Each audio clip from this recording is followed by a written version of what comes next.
because his, oh, good Lord, I assumed that this would have started a while ago. But anyway, so he, inevitably, the role that he's been performing on the partnership as the chair and representing all of the LEPs, that is in a position of transition with the way the LEPs are being absorbed into the work of the LEPs. Very good work of the LEPs is being absorbed into the councils.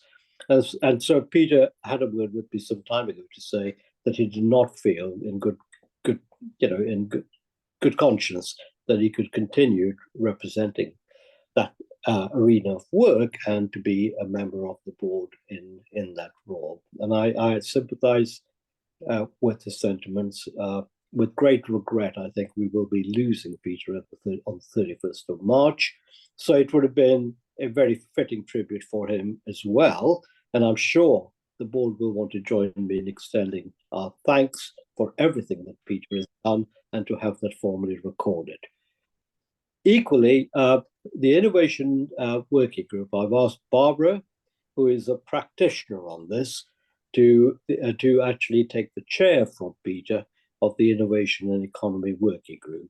And Barbara has very kindly, despite her being all rushing from A to B to C continuously, has very kindly agreed to step in to take the chair so that we will continue to make progress in that area and supporting the team and the board in steering some of that work. So Barbara, thank you for doing that, and I vote of thanks to you. Thank you. So with those two apologies, there are none other. Can I then move on to the declarations of interest? Just before I do that, you all very kindly received 2 out-of-board papers and turned them around remarkably quickly. And I was delighted with that. And I want to thank you very much for that so that we can continue to sustain the pace. One was on the projects which are going to go into the Atlas and the subset of those, Tier 1, Tier 2, Tier 3. The majority of the board were able to turn that around very quickly. We had support from every member of the board who responded, and we've had no objections to it. So the team has moved forward now with those projects. The process employed was entirely independent with the consultants and then with the steering group led by Richard. So to the extent that there may be any perceptions of conflicts of interest, we've taken great care to ensure that there aren't any in any event. Nevertheless, 2 individuals have set out, just for good form, any potential declarations of interest. One is Lynette, because one of the projects going forward is in relation to the university. The other is Jonathan, and Jonathan has also set that declaration just for good form, although they're not involved in the decision in any shape or form, but as members of the board, that declaration of interest is duly noted. Are there any other declarations of interest? If not, that completes the declarations of interest, and we can move on then to the minutes and the matters arising. There were 2 matters arising, which I think we have already picked up in those out-of-board papers. But the premises study has also now moved forward and it's been actioned. The one thing on the matters arising that I'm not sure, Richard, whether you can respond to. The minutes say that Andy, on behalf of the supercluster, did a very good presentation. And the board had a desire to see the slides. And I think Andy said that once they're tidied up, he would forward them on. I don't know whether those supercluster presentation slides have been shared with the board. Richard, can you guide me on this? I'm told that Emma did circulate them, but if not, we can rectify that. Would you mind doing that? Because I don't think there are any other matters arising which don't come up later in this meeting. Can I then just ask formally for the minutes to be approved? Does anyone have any questions or comments on the minutes, or are we in a position to approve them? Okay, I take that as a vote of approval. Thank you very much. Were there any other matters arising that people wish to pick up which do not come later in the meeting? Okay, if not, thank you very much indeed. Can we move on to the MD's update? Richard, over to you, please. Thank you, Dipesh. Good morning, everybody. We've introduced a new paper, hopefully short and punchy, which just gives you some of the highlights since the last board meeting. I won't go through all of those points, just to alight on a few of them. Clearly, the focus and the team has been working incredibly hard, and thank you from me to them for all of that hard work on getting the work programme really up and running. We've had some excellent collaboration with our accountable body on that as well. Procurement was going slow. It's not going slow now, and we're delighted with that. As you'll see from the report, we now have the full team in place. It's approximately 6 FTEs, so we now have a stable team. I just wanted to mention some work which the 6 PRPs in England are doing jointly together to look at the impact of PRPs across the board. A small piece of work contracted out to Henham Strategy, which some of you will know. That will report in April, and we'll bring a summary of that to the board in June. We're discussing, it's a live discussion, a loose collaboration of 5 organisations, and I underline the term loose collaboration. There's no governance changes here. These are discussions between EEH, East West Rail, the ARC Universities Group, the Supercluster, and the PRP, essentially looking at how we can work together more effectively and efficiently to maximise the benefits and the legacy of East West Rail. And that loose collaboration will be discussed at the dinner which the ARC Universities Group is hosting at Cranfield University next week, and to which all board members, I believe, have been invited. So I hope you find the short sort of bullet pointed report useful. Happy to take any questions. Thank you. Are there any questions? No? If we could note Richard's MD's update, please. Thank you very much. Work program update. So Richard, I think you and the team should just take us through some of the work on each of the 2 subgroups. At the end of the environment piece, if I can just invite Bridget to come in as well, please, to add her bit. We obviously don't have Peter, so we can't add something on the innovation economy, but do please take us through that paper. Yeah, thank you, Dipesh. Again, I won't go through it line by line. Hopefully you can see that the work programme, as I've just alluded to, has really ramped up now. Many projects now coming on stream through procurement, through contracting, moving into delivery. You're very familiar with the investment prospectus work. Of course, that's coming to a conclusion to be launched at UK Reef in Leeds in May, and I know several of you will be there and are involved actively in discussions about UK Reef and how we can collaborate there. I'm delighted that thanks to the hard work of Arthur and advised by members of the subgroup there, the Data Observatory project is now contracted and is working its way through a design phase. And that will happen quite quickly, and we should have something to show on the Data Observatory probably by the end of April. I hope that's correct, Arthur. You'll have heard us talking about the Innovation Network of Networks project that is now contracted. We are expecting to have our first event on that towards the end of March. Dipesh, you've already mentioned the board approval for the Science, Innovation and Technology premises study. That's moving through procurement as we speak. There's a raft of collaborative projects, many of which are unfunded, convening and collaborative projects under the environment programme. Bridget may wish to mention the community forest competition, which is written to all local authority leaders about in a second.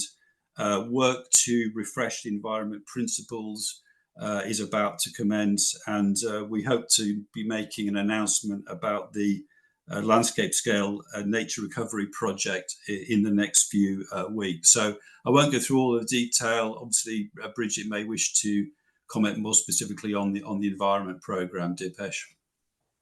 Yeah, Bridget, please do. Thank you. So, I mean, it's also a huge thanks to Nathan, who's slogging his guts out on this, actually, and I think is getting is making huge progress on the community forest competition, which I wrote out to all leaders. That's been really, really well received by all except for one of the Oxfordshire councils, which said it'd like to maintain its autonomy and go things alone. So that's fine, but everywhere else has been extremely enthusiastic about it. So hopefully we can progress that. Actually, I should probably write to their leader actually and just have a little word with them about that, because it's one of my team. So that aside, I did say I won't go through the details there, but I will ask Nathan to come in if there's anything else you might be interested. I had a meeting with Historic England last week.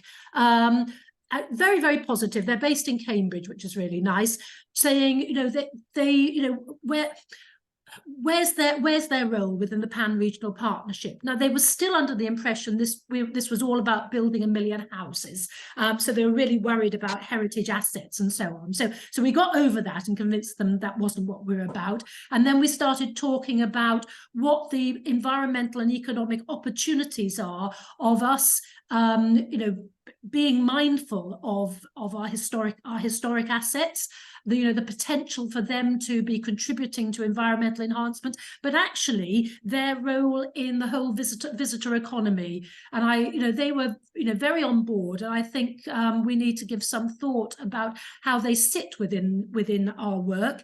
I think our gut feeling was they probably sit within the environment work stream initially, but they certainly go over into the economic work stream. And Barbara, it'd be really good for you and me to have a catch up soon, because the conversations that I've been having with Peter, all along have been about, getting to the point where the two work streams merge into one, because they shouldn't really be separate. They're separate because that's what Mr. Gove wanted.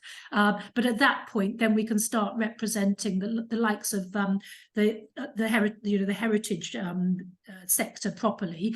At our conference, I was also lobbied by the NFU, who I think we are very mindful of, but obviously we're feeling a bit left out. So again, I think that's something we need to pick up as a sort of cross work stream piece of work. And they were talking about farming clusters, which I know happen else in some parts of the ARC area, but don't happen in my bit, for instance. And then the other sort of economy that we haven't been considering is about leisure and culture.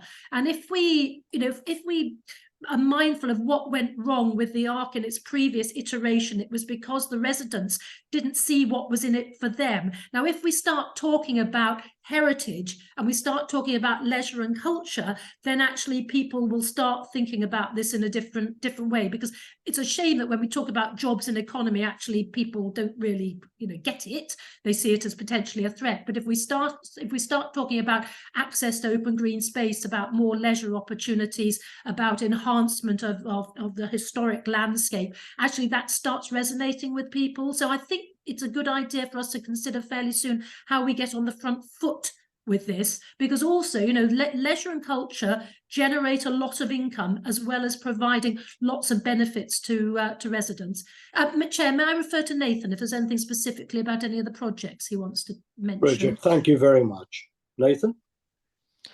Hi there. Good morning, everybody. I think there'll be as we move forward on evolving the environment principles, I think there'll be lots of opportunity to be able to have these conversations in more detail, so everyone will be able to engage with that conversation. Other than to just add that the focus continues to be working diligently and carefully with partners across the region to build and implement a programme that, from the partnership perspective, is additive, collaborative, and engaging. So I'll stop there and I'll happily take any questions. Okay, well, before we move on to the communications and branding piece, are there any questions on those two work streams? No, I'm struck when you put it all together by how much is going on. So my compliments to the team for really getting cracking on all of these. Thank you. Richard, back to you and Karen, I suspect, on the communications piece. Lynette has her hand up. I don't know whether it's a Lynette. question. Yes. Please, Sorry. Lynette. Yeah, thank you. So actually, Richard, I wanted to ask you in relation to this and the previous paper. I mean, it looks as though we are building a fantastic network of different organisations, and many of them, obviously, Bridget's just mentioned as well. And I wondered whether there's any mileage in us trying to promote that as one of the benefits of our activities. So in other words, we have the sort of main work streams on our website, but we're not showcasing this amazing convening and coordinating power that we've just had described to us. So it's just a suggestion, really, that we could maybe make more of that. Yeah, that's a very timely comment. Thank you, Lynette, because Karen is in the process of procuring some support to redevelop the website and to use that as a key communications tool and vehicle. So I'll ask Karen to say something about that in a second. I just wanted to underline that phase 2 of the brand and identity work has commenced. That's a work stream which I've been chairing. We've got superb engagement across the piece. But let me hand over to Karen, because she may want to say something more about that, and indeed the website and our wider communications program. And I'll come back to you, Bridget, because I know you had your. No, it was a thumbs up. It was a thumbs up, not a hands up. I thought that was a great idea, Lynette. Perfect. That's the trouble with doing these things on an iPad. Right, Karen, over to you, please. Yeah, thank you. I mean, I have provided an overview of the sort of next phase of the branding and identity in the board paper. So very happy to take any questions about that. But just to let you know that the Thinking Place team are out and on the ground. They've really kicked off at a very fast pace. They have done their immersion session, and they've had 2 teams out and about in the region looking at the gateways, the connections, and being in and around the villages and the towns and some of the assets as well. So that piece of work has already taken place, and they have now commenced their engagement piece. There are around about 80, 80 one-to-one conversations that will be happening over the next couple of weeks, and we're inviting people to participate in that. And we have also written out to all of your teams, inviting them to put forward an opportunity to do focus groups, place-led focus groups, but also thematic, sector and sort of wider focus groups as well. So very much working with your teams. I think the first one, in fact, in terms of focus groups, is happening next Tuesday, and that kicks off with Milton Keynes' team. Pause here in case anybody's got any questions. Dr. Nick has his hand up. Yeah, sorry. I'll follow on. It's kind of relevant to some of what we discussed before. In regards to the branding, will it be up and ready in all its glory in time for the UK Reef deadline around May? And it's in a more open question. Just I'm aware, obviously, the Combined Authority is doing work at UK Reef, and we're linking up with the partnership. But it's just a sort of an awareness of how far are other constituent members thinking about that as a potential point where we can all give a very coordinated push to not just the branding, but also the partnership as one. Yeah, that's a great question. Karen, do you want to? Yeah. Yes, so we anticipate that the place narrative part, the engagement piece and the place narrative part will indeed be ready for UK Reef, but of course the visual identity work will have to take place, and should rightly take place, after we have an agreement and widespread engagement on that place narrative. So we are not expecting the full brand and identity piece to have come back to the board for approval before May. We just don't have the time. But of course, you know, the process of that wider engagement is really, really critical for this place narrative and the branding to succeed over the longer term. So we're very mindful of that. We are working equally to the Echoes Gen work and the investment prospectus and atlas as well. We recognise obviously that there are challenges in trying to do some of these things without having secured our brand and certainly visual identity. But I think we're in that period where we will just have to be a bit more agile and you know, develop things as we go along. But we would press that, you know, it's really important that we do the engagement piece, and that leads to a very solid and robust place narrative before we progress on with any sort of visual stuff. Part of the work though will be a pretty large photography piece as well. We've got a 4-day photo shoot, and again, your teams will be aware of this, that we've written out to colleagues, because that will be a big part of the place branding and the visualization of our areas moving forward. So we will keep you up to date, certainly, and any progress will be reported back to the board. Okay. Thank you, Karen. Alistair. Yes, to follow up that question, I was just going to say quite a few of us from this board, I think, are going to UK Reef, and it may at some stage be worth convening a meeting of those of us who are going to make sure that we're acting in concert, as it were, and maximising our penetration at that meeting. I know that cunning plans are already being hatched and events are already being picked out, but it might be worth us just having a meeting together at some stage so we know what we're all doing and what our targets are. Yeah. No, Would you all like great me- points. Karen, would you pick that up, please, and make sure that there is a degree of coordination there and common messaging? And I think that plays to the next question as well, around, in an ideal world, this would have been a wonderful opportunity to float the new brand and everything else. But if we're not there, nevertheless, there's a lot that we can do in communicating across the piece to make sure that we have very, very common messaging. Yes. Would you like me to pick up on UK Reef specifically? Yes, let's do it now. I was going to do it under any other business, but this is a great opportunity to do it. So please take it up.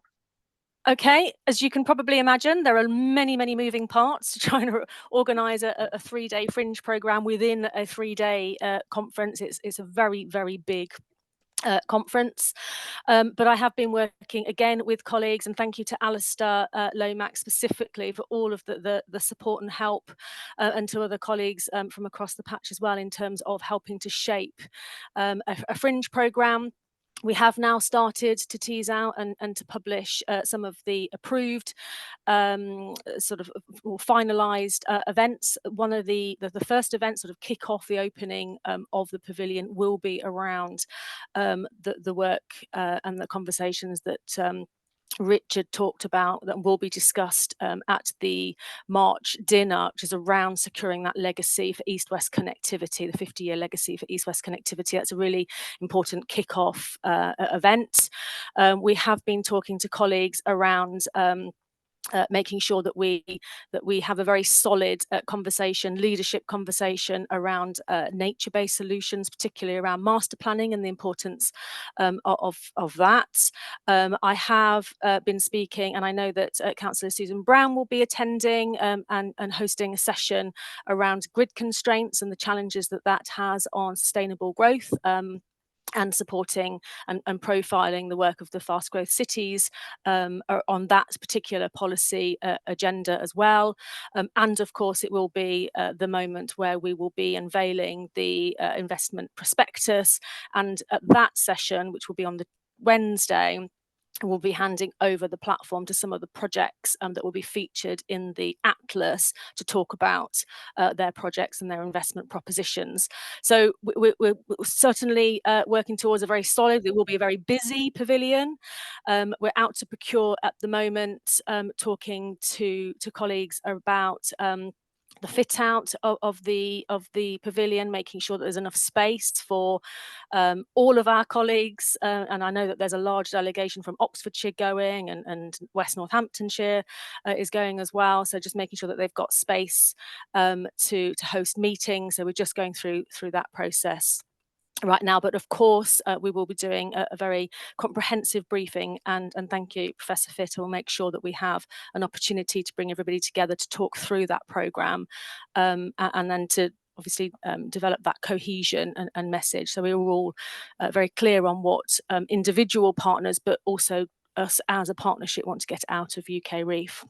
And of course, just sitting alongside that, if I may, Chair, and Richard's spoken about this, a new website, that is, we are out to procure that as well. We recognise that we started very much with an information page. We needed something to have an opportunity for us to host and house some of the work programme and information that we have, that we are progressing, but we do need to stand up and really strengthen our digital footprint and our presence, and make sure that we have a website that is robust enough to house the data observatory, the investment atlas and prospectus, and all the other profile opportunities that we will have over the coming period. And I'll stop there, Chair, thank you, and I'll take any questions if required. Very good. Before we wrap this up, any other questions or comments?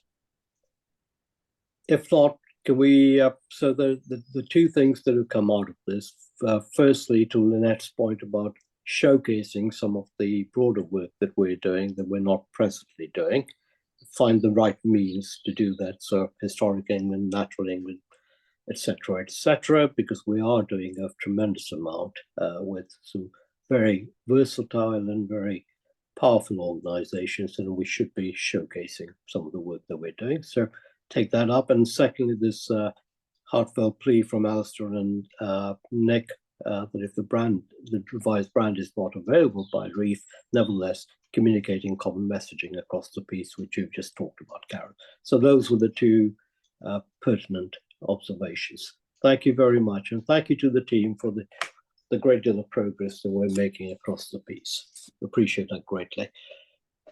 If I can turn then to the next agenda item, which is a government update. Pete, can I turn to you, please, and to Chris to take us through this?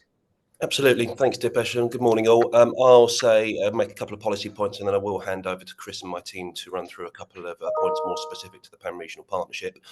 So in that order, I think pretty much a short update on the policy side, mainly because we're 6 days out from the spring budget, where we normally save our big announcements for these fiscal events. Obviously, we'll defer to announcements made by Chancellor on the day, but I just flag at this point, we're not expecting any sort of policy announcements specific to Pan-Regional Partnerships to be made as part of that budget. In terms of priorities over the past month or two, obviously, as I know you're aware, and as Bridget has already mentioned, work is continuing on Cambridge and the Cambridge Delivery Group with Peter Freeman. Can't confirm when the next public announcement will be made about that. But thanks to all of you who on the call who've been involved and working on that for your input and indeed your patience on that, much appreciated. East West Rail has continued to be a priority for us following the NAO investigation just before Christmas.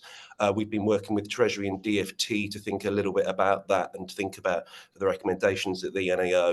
And it's really good to see the joint letter that the Pan-Regional Partnership sent in with your other friends in the region to ministers offering sort of support into the work around that. So thank you for that. Really, really pleased to see it. And I think we've now teed up a meeting at official level for the end of March to start thinking about what that could look like. Worth also flagging, although I know that Naomi on the call will already be aware of it, that the Transport Select Committee is meeting next week, also on the 6th of March, same day as budget. And we fully expect that East West Rail will feature there. So just flagging that as well. I think from a sort of policy point of view, those are the main things, but I'll hand over to Chris and my team to cover a few more specifics. Thanks, Pete, and thanks, Dipesh. Yeah, so firstly, I think me and Pete just wanted to say it's really pleasing to see how well the PRP is getting on with the work programme. It really feels like things have ramped up since the kind of formal establishment in September. There's a lot of delivery going on, which is really great to see. So thank you to the executive team and all the rest of you for all your kind of work and input into this. The conference felt like a really good milestone for kind of demonstrating the collaboration and partnership working across the region. So as Richard noted, our second tranche of £500,000 in funding was paid to Cherwell as the accountable body in January. And then in March, we'll be having our kind of annual stock take of the PRP, which kind of matches the kind of process on our side for PRPs across the country. So we'll be working with Richard and Michael on this in the next few weeks. And also in parallel on our side, we've started the kind of process for next year's funding. So we'll keep you updated on that. And that's everything from me, unless there's any questions. Very good. Questions? No, thank you so much for those updates, and thank you for also for the vote of progress that both of you have articulated. Appreciate that greatly, and look forward to the announcements that the Chancellor will make next week. So great, thank you for the government update. Can I then turn to the next agenda item, which is around on strategy? We started that conversation at the last board meeting. Hilary, would you like to bring us up to date, please? And there is a paper in the pack. Yes, thank you very much, Chair. And yes, as you say, we talked at the last board meeting, which was just before the All Partner Conference, and we set out an outline for developing a strategy document, and we talked about how we would assess the outcome from that strategy using logic chains, and there was an agreement around that. Since then, as we've already noted this morning, we've had the All Partner Conference, which it's good to hear that others felt that was a really significant event. I think that together with a number of trips around the region, which Dipesh and Richard have been undertaking, I think really underlines the importance of engaging widely with people before developing the strategy further. So what is suggested in this paper is that we carry out quite a short piece of engagement, particularly building on the work of our innovation and economy group and our environment group members, and of course all of the board members, to move towards initially a very sort of brief, people talk about a strategy on a page. Sometimes it's quite challenging to produce that, but I think that we all feel comfortable when we're very clear about what the strategy is in the longer term. So this will be a strategy that goes forward to 2030. It's very clear about the direction of travel, what we're all trying to achieve. We've already heard from Karen that there's a lot of activity around branding and identity work going on at the moment, and there's the narrative for the prospectus, and a lot of people are coming together in May at UK Reef. So with all of that background, what the paper suggests is that we do need some criteria so that we can just check that our current work programme and any future work programme is totally aligned with that strategy. And so I've set out in paragraph 3.3 of the paper that you have a set of 8 criteria. These have been discussed with both the Economy and Innovation Group and the Environment Group, who were supportive of those criteria. There are a couple of suggestions. The Environment Group suggested that in criteria 1 that we could include the word environmentally before sustainable, which I think probably most people would agree with. And then there was a further comment that it would be good to include advocacy in criteria 7, but broadly endorsement that this was a good set of criteria, just so that we can absolutely be clear that our work programme is aligned with the direction of travel. So I will pause there, hand back to you, Chair, and I'm very happy to take any questions.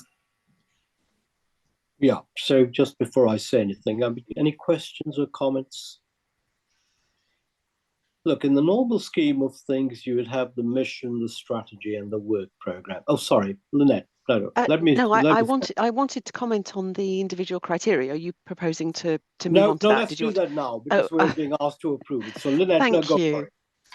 Thank you, and Hilary, thank you very much for stepping forward on this, and actually for producing something that, exactly as you say, we can use as a yardstick. So excellent, fantastic not to see a dozen or 20 pages. So that's really good.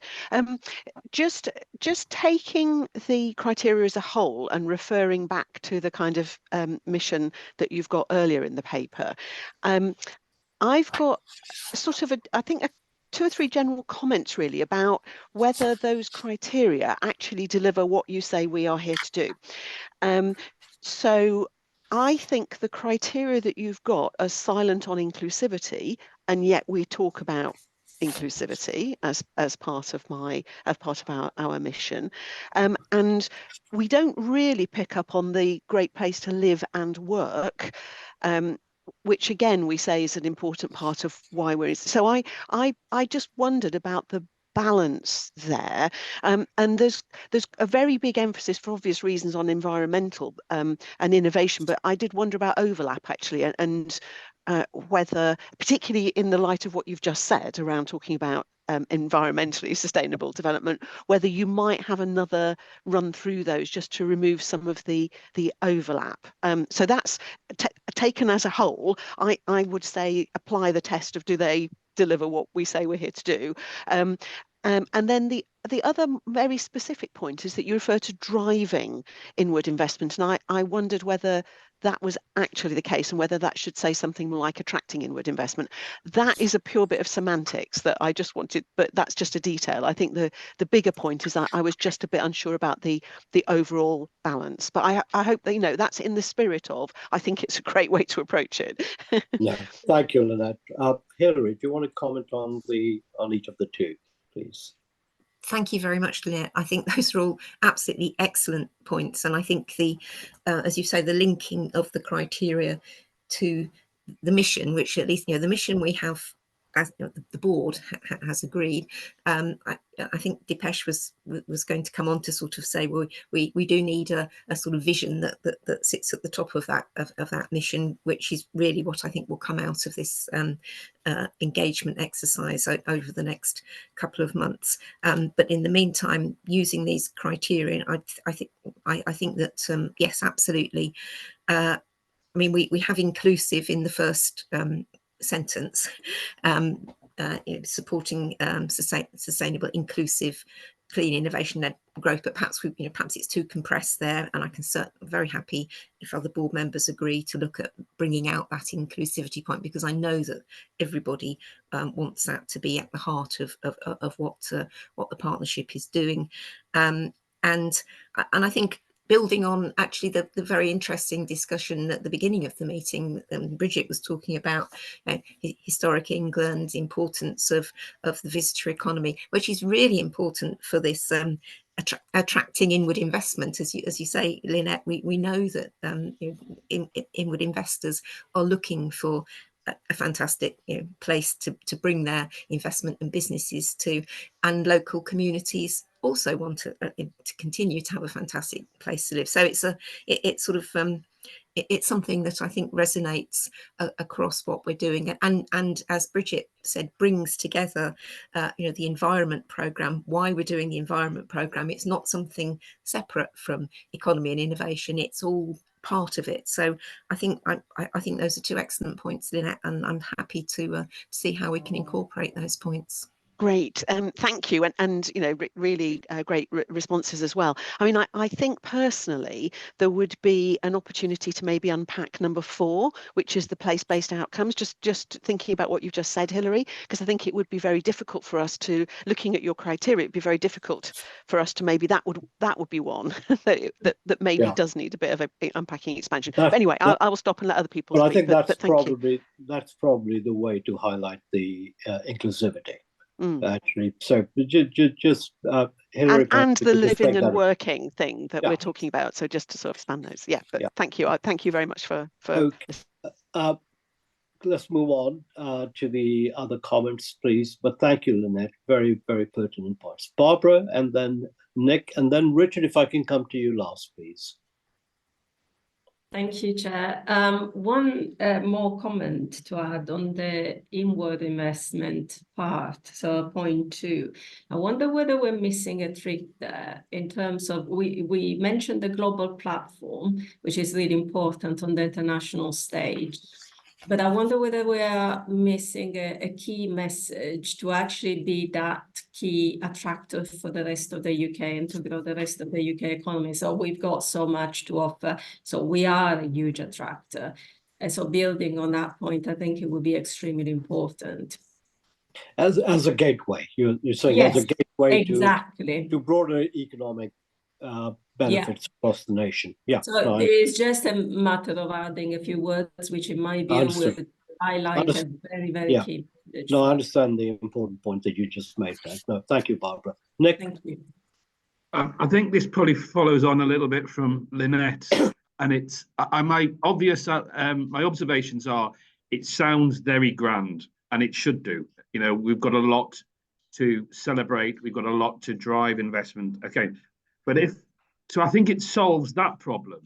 But if there was, you know, a local resident across any of our areas who came across it because they happened to be on the website and they looked at it, I would suggest it almost misses the important point of where am I in this big plan? And I think it may be on the number 4, but for me, again, I've made this clear in my own organization as much as in terms of any regional development, the idea of sense of well-being and good health, you know, a focus on what we're trying to achieve people resonate if they feel well in themselves, both on a physical and a mental level. And I don't know how you put that into there, but the phrase good health and a sense of well-being is one that I think goes a very long way to think, oh, they are thinking about me as an individual. And I'll leave it there. As I say, I think it does what it needs to do, but I think it's doing it for one audience and it's not doing it for the people that I represent and maybe other people represent. And I think we could do it better. Sorry, but that's my observation. Yeah, no, it's all very, very helpful, Nick. Thank you. Particularly when we bear in mind that there are some obvious health inequalities within the region. So it's a fair point. Richard, can I come to you to either respond to some of the comments or add your own? Thanks, Dipesh, and thank you for all those very, very helpful comments. And just on process and timing, we aim to develop the draft strategy on a page and then have one-to-one conversations with each board member between now and the June board meeting. So we should have something to share with you at the June board meeting, having consulted with each of you, hopefully, if we can get into your diaries. That's the important piece also that I was going to add. Firstly, the vision bit that Hillary's also mentioned, and also to have a conversation around a straw man that sort of brings to life some of the criteria in 3.3 of Hillary's paper. So please do make some time available to talk around that straw man ahead of the June board meeting. Really appreciate that. Anything else on the strategy? Any other questions on the strategy? So what I was going to say was, I know there is more detailed suite of strategy documents which are being pulled together. They will be enriched by the one-to-one conversations with the board members. We will then take that, once we've done that and we've sort of worked on this suite, we will then take that out for even greater participatory around the region to make sure that the strategy that we finally land is one that has wide acceptability within the region. And I think that is the plan, isn't it, Richard and Hillary?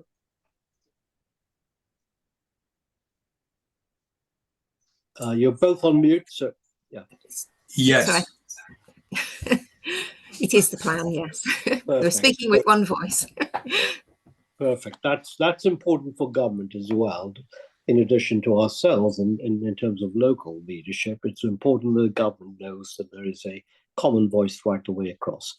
And I dare say Pete and Chris will be nodding their heads at that point. Okay, so look, thank you for that. So we're asked to do two things. Firstly, approve the 3.3 criteria. So Hilary, I would say, would you please factor some of the conversation that we've just had in the criteria, both from Lynette and Nick, on the various points which have been made. Could I also, subject to those changes, amendments to the language, are we content to approve the way the 3.3 criteria is shaping up as the basis on which the one pager is being drawn up? I would prefer to see the criteria again, Chair, if that were possible, even if we do it by circulation. Yeah, no, that's fine. So once you've done that, would you mind recirculating 3.3 in its amended form, which I think we should be able to do very quickly, shouldn't we, Hilary? So Yes, do circulate, and then I'm going to ask for an out-of-board support, endorsement of that criteria so that the team can get on with it. Is that okay? Perfect. Lynette, thank you for that intervention. And then I think just note, please, that there will be a full suite of strategy documents which are under preparation and that agree the forward plan in the way that Hilary's described it. Okay, are we comfortable? I'm itching to get into the meat of this, I must say, Hilary. So really looking forward to the work that you're leading on behalf of the partnership on that. And Richard, thank you. All right, if there are no other comments on that, can I move on to the finance update? We have a comprehensive paper, and Michael and Richard have worked together, but Michael's put a lot of effort on this. So can I ask Michael, please, just introduce the paper to us and your section 151 role, and then there are some specific asks on the likely outcome for 23-24 and the budget for 24-25. Thank you, Chair. So yes, for those of you who don't know me, I'm Michael Furness. I am the Assistant Director of Finance and Section 151 Officer at Cherwell District Council, and as Cherwell is the accountable body for the PRP, I am also the Section 151 Officer that supports the PRP. So that essentially means the Chief Finance Officer role. In front of you, there are one paper, but it covers two items: the 23-24 budget monitoring position and forecast to the end of the year, and also the proposed 24-25 budget. So I'll just quickly go over what they summarize. For the 23-24 forecast, overall there is a forecast underspend against the budget of £187,000, the majority of which relates to programme spend. There is also a small under recovery of income forecast within there. The original budget had assumed overall use of £224,000 of PRP reserves, so that forecast is now reduced to a use of £37,000. And it is recommended that those unspent reserves are returned to reserves at the end of the year. And that forecast has therefore been taken into consideration when planning the 24-25 proposed budget. A detailed breakdown of the specific forecast and spend against each programme item can be seen at Annex A for 23-24. In terms of 24-25, as the Chair said, there are some comprehensive papers there. So I thought it's important I give you a little bit of background to those so you understand why they've been put there. So as Section 151 Officer for the accountable body, I'm applying the same levels of assurance to the PRP and the budget that I also have to apply when setting the Council's budget at Cherwell. So part of this assurance is for me to comment on the robustness of the estimates, that's the assumptions within the budget essentially, and the adequacy of reserves. And there is a piece of legislation which falls under Section 25, therefore they're called Section 25 statements. So in agreeing the budget, it's important that the board has regard to those statements in coming to their conclusions and reaching the recommendations.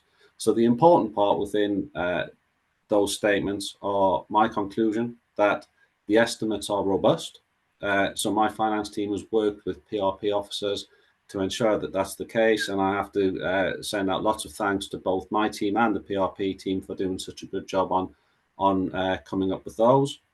And also, it's important to note that the level of reserves that are held by the PRP are adequate as well, so there are no problems from that perspective in supporting the budget. The board may recall that in September last year, a draft 24-25 budget was agreed.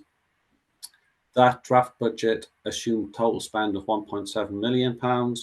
The budget proposed for 24-25 now assumes a slight increase, that's £1.74 million.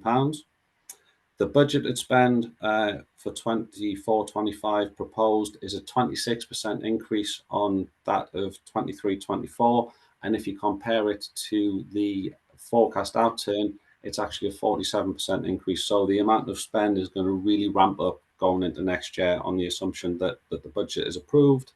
And then finally, a detailed budget breakdown can be seen in Annex B, which again includes all of the split across each of the programme items. And that, in a nutshell, is what I wanted to say. Richard, is there anything you wanted to add? No, thank you, Michael. That was really, really comprehensive. Nothing else to add. Perhaps just one quick comment, just to remind board members that our DLUC income increases from £1 million in the current financial year to £1.5 million next year. Thank you. Thank you, Michael and Richard, and thank you for all the hard graft that's gone into the preparation of those, even to the point of having a special meeting with me, which is beyond the call of duty. So well done, all of you. Thank you. Can I open it up for questions, please? If there are no questions, and I don't see any hands, then we're asked to do the following. Firstly, note the 23-24 likely financial outcome. Secondly, to approve that the forecast underspend on the reserves of 187k does go. Sorry, the forecast underspend for 23-24 of 187k goes into reserves. Thirdly, that we pay due regard, and as a part of our fiduciary responsibilities, to the Section 25 statement contained in Annex 5 in approving finally the budget for 24-25 as embraced in Annex B. Can I have the board's support for each of those four statements, please? Okay, thank you very much. Oh, sorry, Nick, you have your hand up. No, I have my thumbs up of agreement. Oh, sorry, I keep doing this. I'm going to move to a laptop next time. Sorry, thank you very much indeed. All right, and then the next item is a constitutional one, and it really just arises, and I'll just talk to it very briefly. It arises from the fact that actually, as the LEPS work, which is a lot of very, very good work, which we don't want to lose, and the business engagement part of it is so critical to the partnership, that is going to move in its architecture from the 1st of April. We spoke about that within the context of Peter stepping back from the board. Cambridgeshire and Peterborough have got a business board with a chair elected as a part of the way forward. I wonder if Jonathan and Alistair could just bring us up to date as to the state of affairs in how you're seeing this shape up for the central area and then for the Oxfordshire area, because I know both of you have been very hard at looking to see how the work is absorbed. So could I ask Jonathan, perhaps you could just update the meeting? Yes, certainly. Sorry, I was distracted there just for a second. This is updating on where we are with our LEP transfer services. Dipesh, thanks very much. Yeah. I apologise for that. The email keeps going ping. Yeah, we're making good progress. We you know, it's been challenging. Those of us who are on the board of SEMLEP, you know, have seen a sort of a almost decline. We've tried to hang on to staff and so on. So to get a bit of clarity has been really, really useful. And I think all 6 councils are behind, you know, wanting to preserve these services. Some of us, Pete Munn from Milton Keynes is on the line, very active in you know, supporting LEP types of services. So we're working hard to do the transfer. 2 councils expressed interest, Luton and West Northants, to host these services, and the other councils kindly selected West Northants to do that. But we learned some great ideas from Luton's submission, particularly on business engagement. So we've combined those beautifully, really. We're up against the clock. We haven't got long. We need to rebrand because clearly SEMLEP, the LEP name, cannot be included. So we're working on that very, very hard. And staff are coming across. We tremendous help, as always, with everything to do with LEP matters from Hilary. Hilary will not be transferring, and we're very grateful for the work that she's done. We're going to miss her enormously. The other staff will, I'm glad to say, we have retained, whilst we've had those leave during the period of such long uncertainty, we will be retaining other staff, continuing with the Growth Hub, the Careers Hub, and all these other important services. Still an issue around some of the smaller groups with which we engage with businesses, but what's been really, really important to all 6 of the council leaders has been that we form a really solid business board. There's a few other suggested names in terms of what might best reflect the fact that we're really keen to make sure we get the input of business, given that this will be a new board that will just be the formal decision-making board, will just be the local authorities. But I think, you know, with the strong wind, fingers crossed, and all the rest of it, we'll make the 31st, and we'll be able to see things transfer really well. And above all, I think the key thing is the certainty for our staff who will provide these services, but above all for the businesses who potentially been slightly lost in this process in terms of the continuity that they need for this type of service. So hopefully we'll get there. I hope that sort of covers it, Dipesh, but very happy it does. I thank you, Jonathan. I put you on the spot, but I thought it was important that the board heard an update on where we were at. Just before I move to Alistair, Pete, did you want to add anything to what Jonathan's just said as to the state of affairs?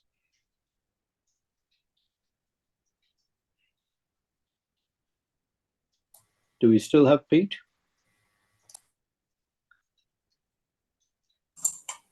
Okay.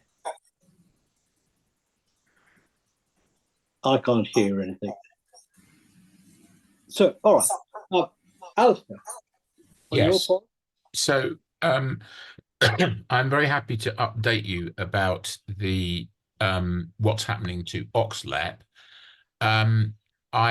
I will have to be slightly coy about the details because the timing is rather bad. Meetings have just this second taken place. And I know that comms are going out, and I don't want to preempt them. I think comms are going out later today, actually. And I'm in discussion with Nigel Tipple about this at the moment, and I will be seeing him at lunchtime. But basically, a suggested way forward for Oxlep went to County Council on, I think, the 27th, 2 days ago. Maybe Liz Leffman can talk about what happened in a minute because I wasn't actually at the meeting. And the proposal is that Oxlep would continue to carry out the things that it does at the moment, but a change of governance would be required. And currently, the Oxlep board has directors and is a company, and all the directors are members.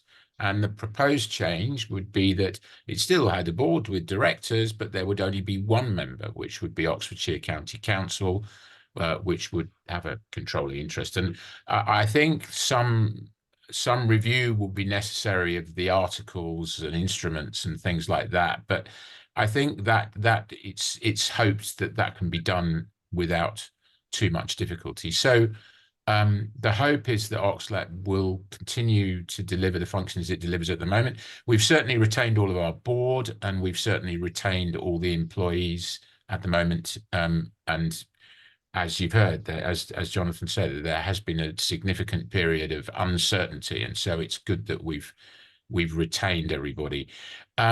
Liz, I don't know if you can, I'm just want to be careful about not preempting council minutes or anything like that. I don't know No, if you that's can okay. add anything. Well, obviously the meeting was held in public, so I can tell you Oh, what was it? happened. Okay. So yes, essentially what we've agreed is that the LEP will transfer from April the 1st to the County Council, which will have, as Alistair says, the County Council will be the single member.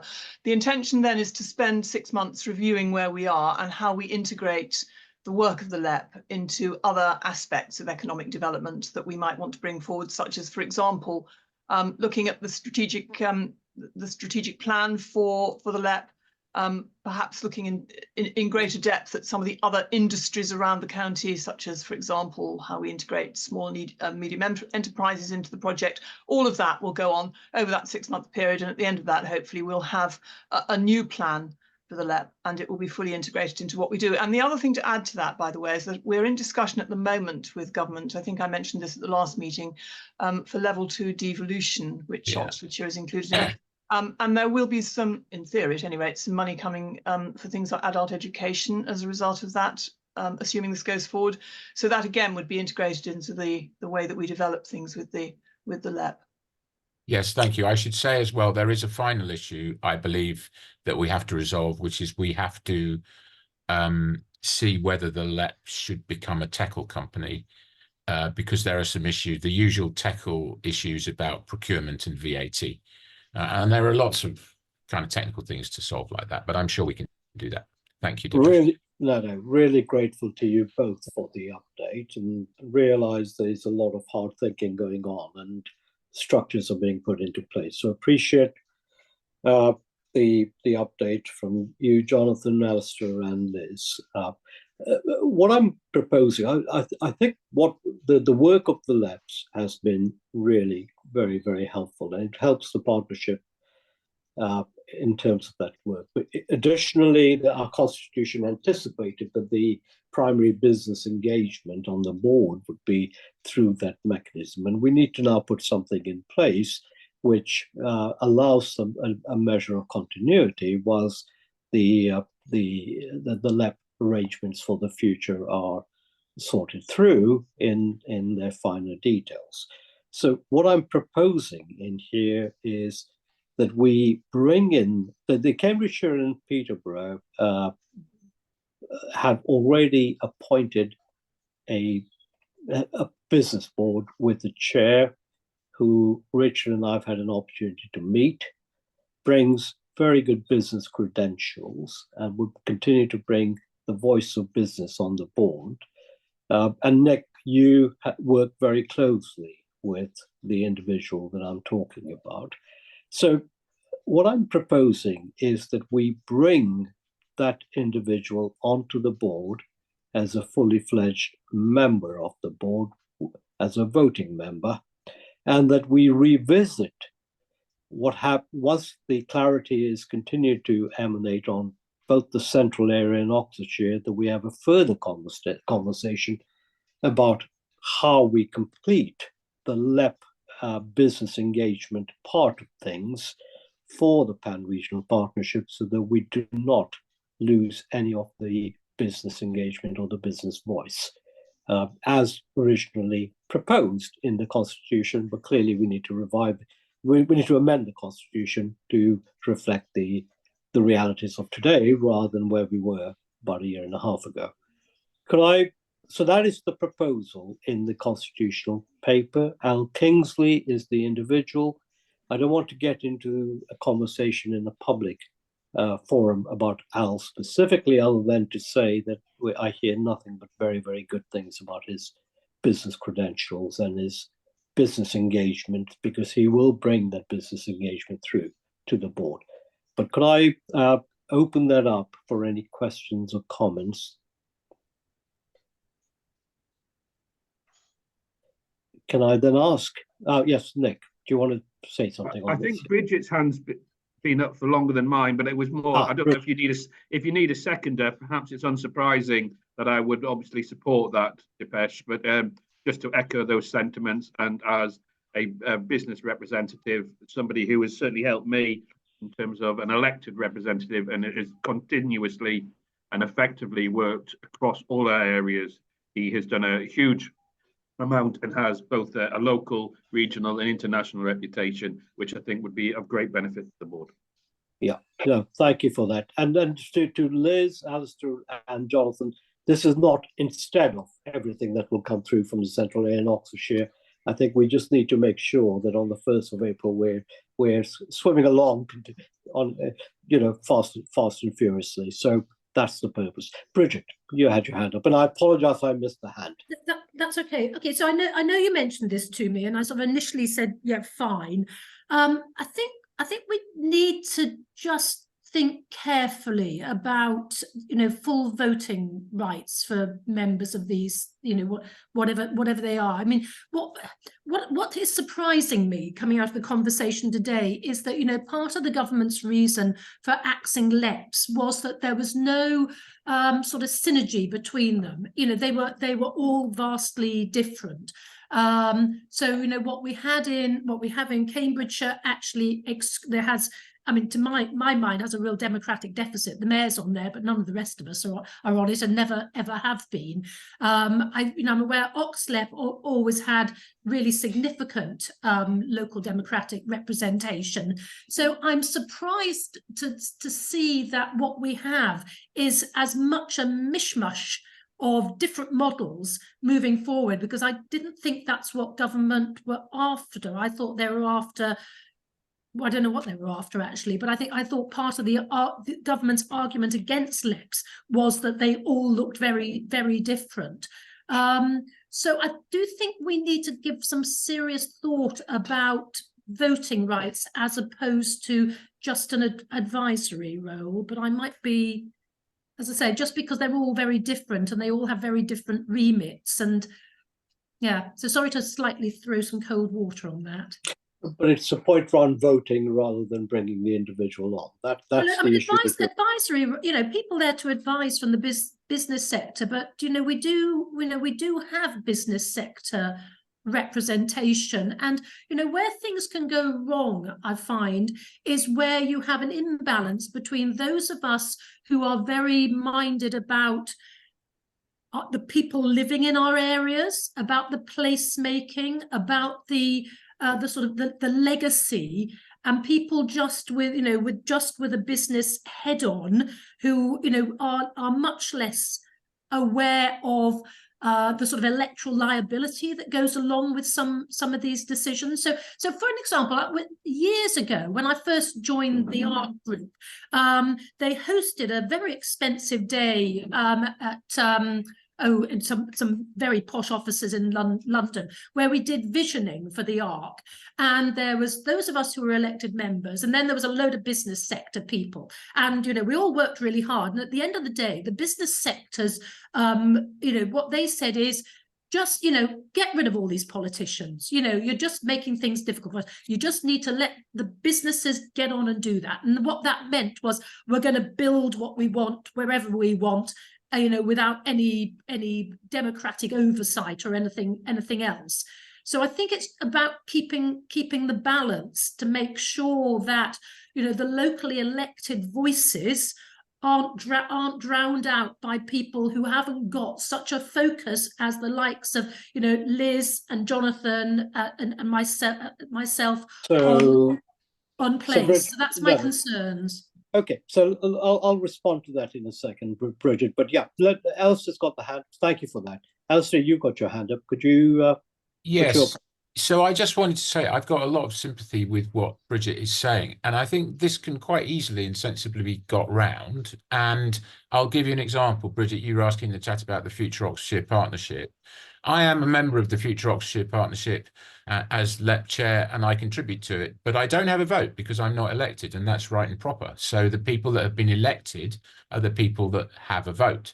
Now, when we were discussing the future of Oxlep, if we're not all members, and there's only one member, which is the county council, is there only ever one vote? Well, I'm not particularly bothered about that because we've only had 3 votes in 12 years, as far as I can remember. So, I don't think it's an insuperable problem. I think it can be got right. And I think there's very much something in the people that have to be elected and have to stand for election, have to go through all that and have a mandate in some sense, they should be the ones with the vote.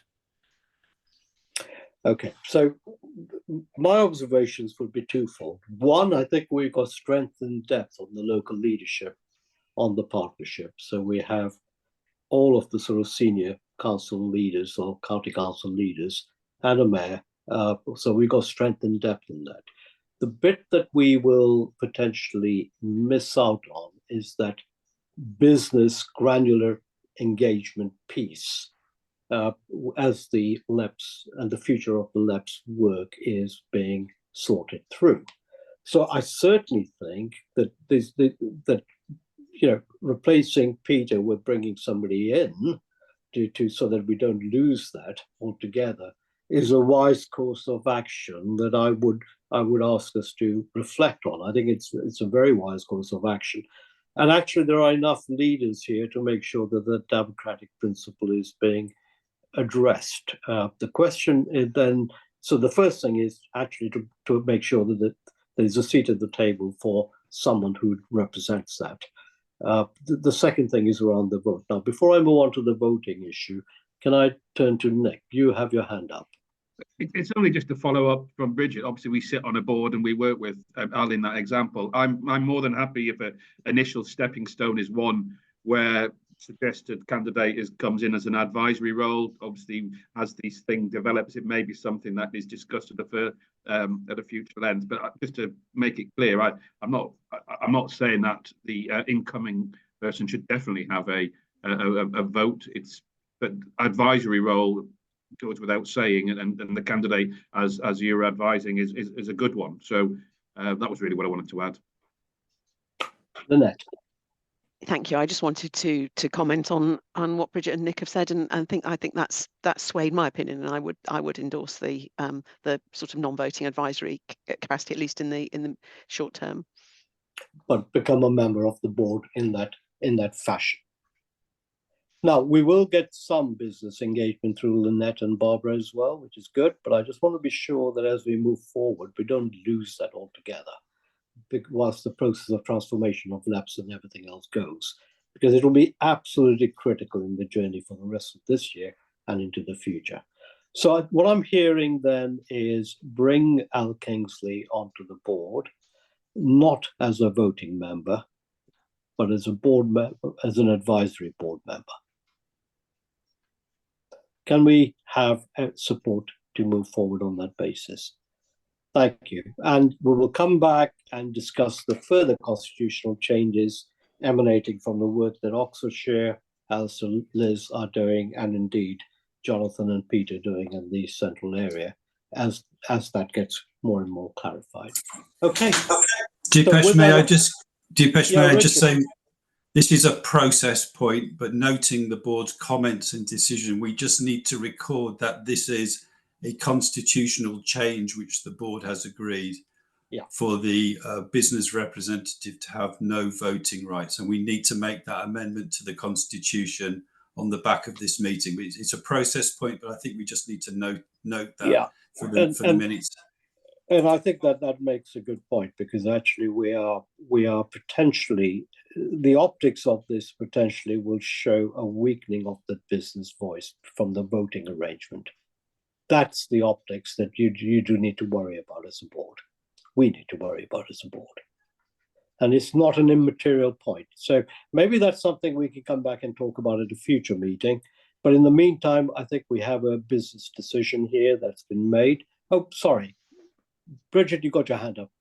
So I'm sorry. I'm sorry that you think there's potentially a weakening of the business voice, because I don't think there is. I think we've got some outstanding people here now, but we've also got this. We talked at the beginning about this. This loose partnership involving the supercluster, which is an extraordinarily strong voice. So I think we have, and we're all. I think we're all of us very well engaged with the business sector. But I'm very happy to keep it under review. Yeah, I think the point I was making is the optics that as we change the constitution, because that's the point Richard's making. That's a constitutional change because we had one voting member. representing all of the LEPs. That's the point he was making. The optics of that is the point I'm making. It's one that we should reflect on, and we should come back and reflect on that. But in the meantime, we've got a decision. I think we should move forward. Pete. Yeah, it's just a reflection on those 2 points in the conversation in general, really, is let's not kid ourselves, whether a voting member or a non-voting member, that one individual can represent business across the whole of this region. It is not a task that is possible, but the optics can be improved by perhaps thinking through on a more deliberate basis. But this goes for the whole of this project, really, of what we want business to achieve and how we are listening to their voice across the patch. We are trying to do this. Jonathan is leading on this for the LEP integration, where we are. It is an active conversation with business, but ultimately it will come down to businesses understanding, because there is a value, understanding what the value in this is for them. And I think we need to plan that through rather than sort of thinking one business voice is going to tell us exactly what business thinks. It's not a thing. We need the platforms under that to feed into it, and I think we shouldn't kid ourselves any other way, really. Yeah, no, Pete, I think I'm not sure whether you picked up some of the earlier conversation on keeping open how we actually get business engagement across the piece, across the region.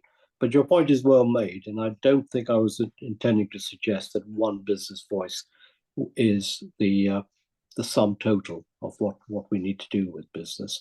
But Pete, thank you very much for that comment. So we have a way forward which will necessitate a constitutional change, and we'll keep this discussion open for the future. Just make sure that it does what we need it to do.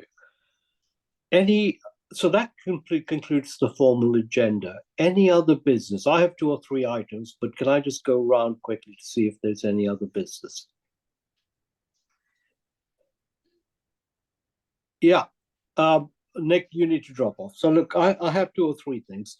Firstly, just to update the board, I've had the opportunity in small gatherings over the past week to promote what it is that we're doing to Darren Clark, who's the Shadow Chief Secretary to the Treasury, and indeed yesterday to Sarah Hills, the permanent sec at DLUC. And it's an opportunity just to share some of what we're doing. And I think one of the points I've been at pains to make is the level of local support of a pro-growth agenda, but allied to an environmentally progressive, sustainable approach. And that working central and local government together in moving that forward is likely to help us to just move things forward at breakneck speed. And then there's a lot of fast and furious action with local leaders very, very supportive of moving the agenda forward. The second thing is that when it comes to REEF, I'm about to, I think, write with Karen's help to a number of senior folks who I've forewarned will be receiving letters for invitation to perhaps say a few words at the UK REEF conference in May. Let's see what the take-up is. But most people are willing to come and do that. The question is really around timing. That's from the regulatory bodies, from the National Infrastructure Commission, and Lord Harrington, who will talk about the investment, attracting investment, driving investment. Then I think what I wanted to pick up a different point. It would have been helpful, actually, if we'd covered that when Nick was here. But just before I move on to that, Richard, you've got is there a legacy hand, or did you want to add anything? No, it's just a point that the board may be interested to know that Dipesh, you have secured a meeting with the leader of Buckinghamshire, and that will take place in April. But it's worth noting. Yeah, unfortunately, our diaries clashed a little bit, so we couldn't do it in March. But we will proceed, and it's about smoothing that relationship and moving it forward. So no, I'll be doing that and Richard, I think you're supporting me at that meeting, I hope. very much marvelous. Then I think Nick had raised this question around devolution. The mood music that I'm picking up, but you're all in a much better place, is the way, whichever shape of government that comes to, greater devolution, greater funding coming through. Liz, you just touched on that. The question is whether level 2 is sufficient or whether it's mayoral settings, but that's a conversation that as local leaders you're having. But it did occur to me that I should raise this question with you as local leaders, is if you think that there's anything that the partnership can do to, because we want a fair share of that devolution funding coming through to this region as well, and not just the levelling up areas north of Manchester. And the question is whether you would like anything that the partnership to do which could amplify that position across the region in a way that is constructive with central government. And it's a question rather than a suggestion of a number of things. Liz, did you want to say anything? You're mute. I'm sorry. Just to say, I think that the idea that there might be some funding coming from this is a little bit optimistic, to say the very least. There won't be any additional funding for anything. Basically, what these level 2 deals are pretty vanilla. I mean, mostly it's confirming some of the stuff that we're already doing, and some of the stuff that we might already be inclined to think about doing, such as things like bus franchising, which whether we actually get to do it depends on whether we can find the funding for ourselves, because I doubt very much whether we're ever going to get it from government. But any help that you can give on this would be great. I mean, one of the things that I'm very concerned about is that the devolution deals that we're talking about at the moment don't include any reference to infrastructure, for example. So Yeah. any way that you can help with that sort of discussion would be great. As it happens, I think they're going to probably, and I think the intention originally was they were going to announce which counties were going to be involved in the devolution deal with the budget next week. Now, I'm not sure whether that's going to happen, although as it happens, while I've been on this call, I've had Minister Young asking if we can have a meeting to discuss it. So they may still be thinking about doing Okay. that. But whatever the deal is, I don't think there's going to be any funding coming with it. Okay, so look, I think you're in the, all of you as local leaders are in the prime position as your discussions take place. But it just occurred to me there's a partnership. If there are areas, certainly on infrastructure, I'm making a series of interventions to say we need some local debottlenecking on infrastructure, and that requires funding. And indeed, I'm spending in a chairs meeting with the chairs of each of the regulators as well. We're sort of going away for a half day, 2/3 of a day, to talk through what each of the regulators want us to do, and also to bring in the regional dimension on some of the debottlenecking that we need within this region. I think that takes place in about a month and a half's time. So I will certainly, along with my colleagues on the partnership, be making a plug for some of the things, Liz, that you've just identified. But I will leave the question open for local leaders. If, as you reflect on it, if you feel that there are some specific things that the partnership can usefully have a conversation with central government, we've got the benefit of Pete and Chris as well, then please do not hesitate to ask Richard or me, and then we'll see how best to actually help. Thank you. That was it on my part. Is there any other business?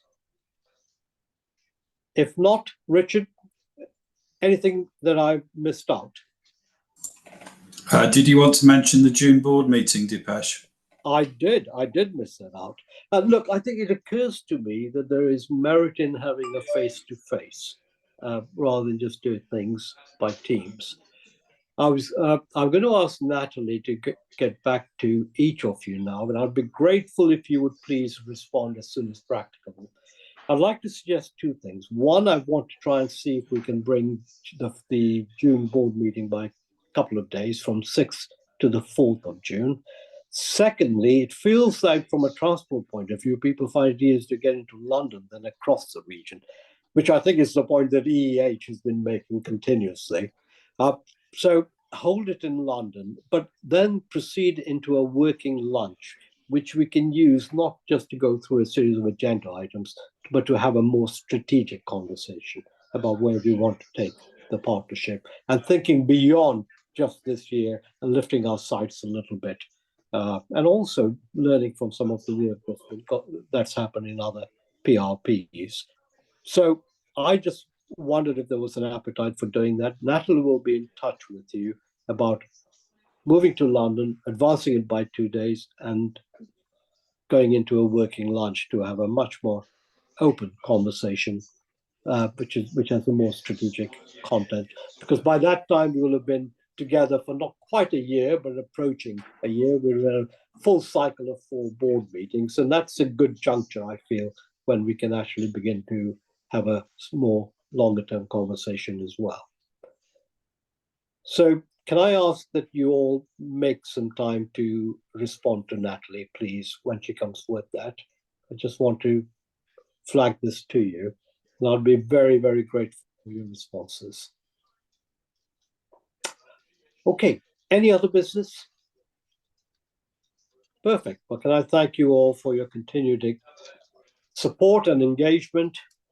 Excellent. And thank you, team, for the great work that you're progressing. Well done. Thank you, everyone. All the best. Thank you. Bye. Bye. Bye.